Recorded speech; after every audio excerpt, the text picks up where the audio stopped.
that which is even more common is wasawis in the salah, wasawis with regards to my faith. Waswasa, my brothers and my sisters, is the doubts that an individual now begins to experience when making wudu. Right? Let me give you guys a principle in dealing with wasawis. The fuqaha, they say, لا احتياط للموسوس. You know, when we make wudu, we have to make sure that we've done every part properly, right? You have to make sure that you've done it properly. And if you've missed out anything, double check, and then wash it, right? It's very, very important and fundamental when it comes to the wudu. However, the person who's suffering from waswasa, and may Allah Azza wa Jal cure them as they are many, we say to him, make wudu and get out of the toilet. If it means that someone drags you out, then let it be it. Wallahi, brothers and sisters, it broke my heart seeing some people go into the bathroom and they stay in there for hours. Some wake up before Fajr and they don't leave the bathroom except after sunrise. It's ibtila min Allah. Right? So, la ihtiyata lil muwaswis. Make wudu, cut out the whispers, get out of the toilet. That's how, inshaAllah ta'ala, you're going to what? Overcome these wasawis when it comes to the wudu. Right?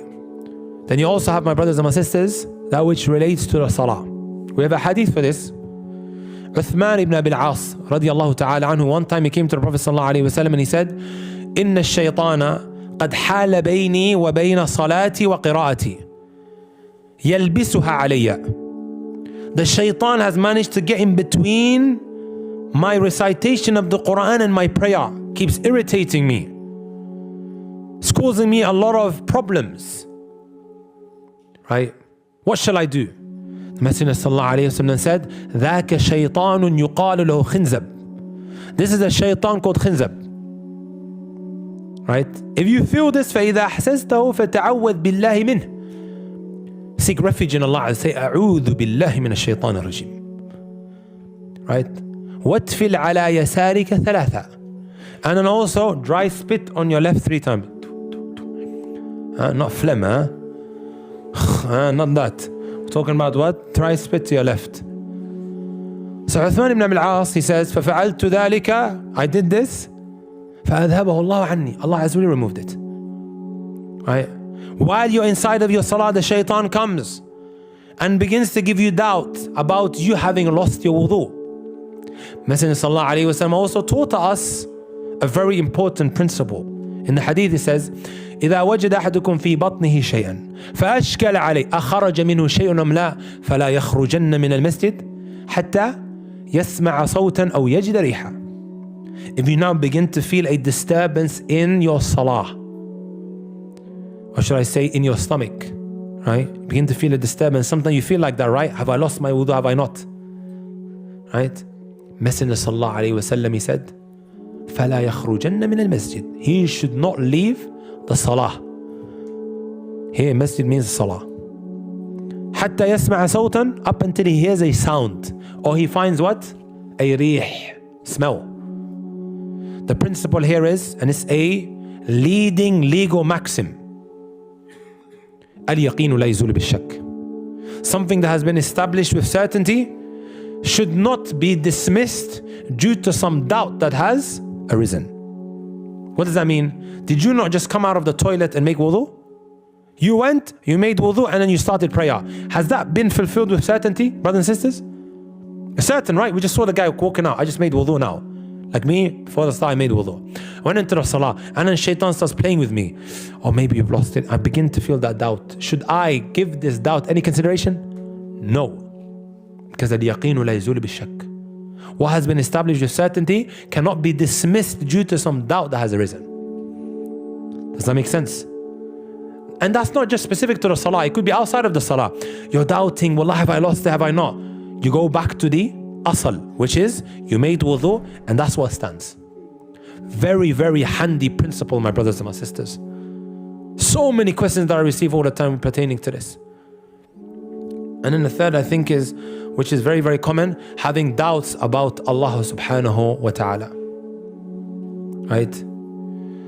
One of the companions one time came to the Prophet sallallahu alaihi wasallam. He said, "Inna najidu fi anfusina ma yata'adhamu ahaduna an yatakallama bih."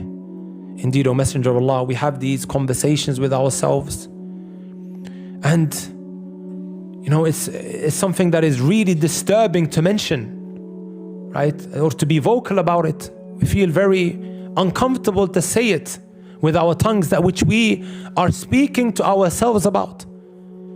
The Messenger sallallahu alaihi wasallam, he said, "Wajadtumu, this is what you found?" He said, "Yes." The Messenger sallallahu alaihi wasallam said, "Dhaka sarihul iman." This is the pure pinnacle of faith, or the essence of faith. Right? Shaykh al-Islam Ibn Taymiyyah rahmatullahi alayhi, Ibn Taymiyyah, Shaykh al-Islam, he says, right?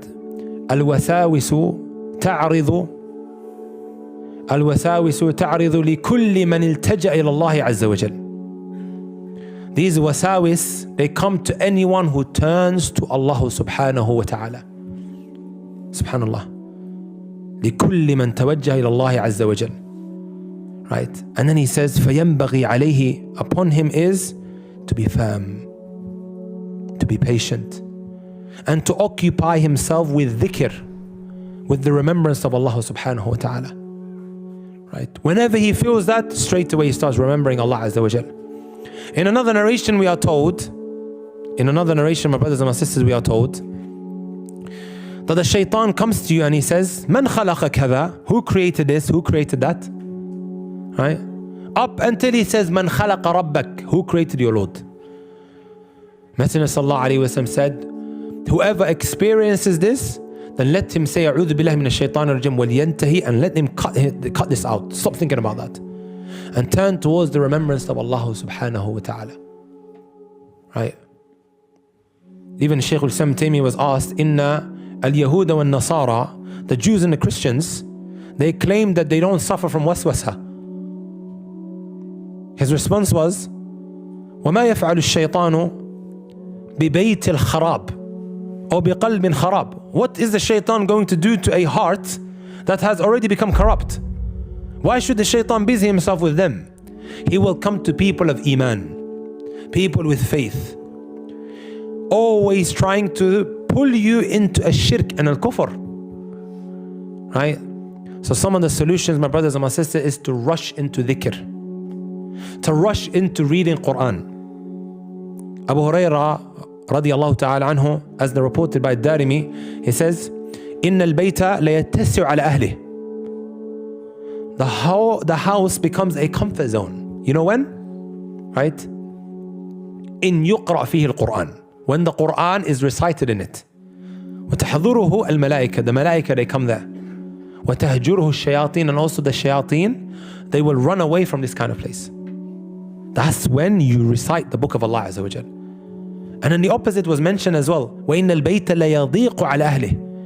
It becomes a place that is so uncomfortable. The shayateen, they come to this place, and the angels, they run away from it. إِلَّا يُقْرَأ فِيهِ الْقُرْآنِ. When the Quran is not recited. Al-dhikr, Al-Quran, my brothers and my sisters, right? And also rush into prayer. Rush into prayer. Isn't this what the Prophet ﷺ used to do? Can he say, إِذَا حَزَبَهُ أَمْرٌ فَزَعَ إِلَى الصَّلَاةِ. He would rush to the prayer. And that will ease, inshaAllah ta'ala, a lot of that which we are experiencing at the time. Are we done yet? Inshallah, we're going to go down to the last two questions. What minute is the game on, just to make sure that we... I'm to joke. You mentioned something about waswas when it comes to religion, and people doubting, questioning themselves when it comes to Islam and even Allah Azza wa Jalla. And I think one question that often comes up is, we see so much suffering around for Muslims. We see Muslims are targeted. We see Muslims are in in difficult spots in a lot of the Muslim land, being killed, starvations, whatever else that is suffering with, that we ask Allah Azza wa Jalla to ease their affairs.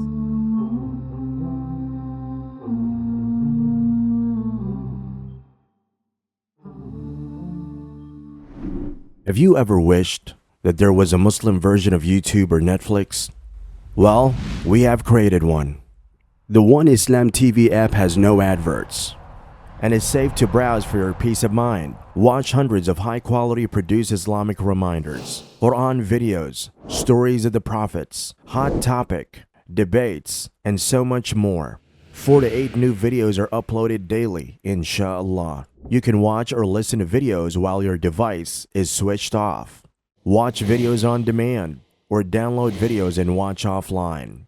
One Islam TV is 100% run and owned by Muslims, which means the small amount you pay for your subscription is a SADAQAH JARIYAH, continuous charity for you, as we use the funds raised to continue producing more beneficial videos and reminders, inshallah.